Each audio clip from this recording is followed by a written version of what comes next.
Hi guys, welcome to the channel. In today's video, I'm going to show you how you can cancel Amazon Prime 30 days free trial.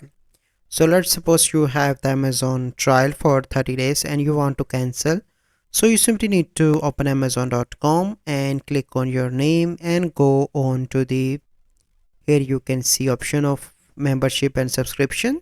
Click here and you can find your subscription here, so you simply need to find that and you need to cancel from here.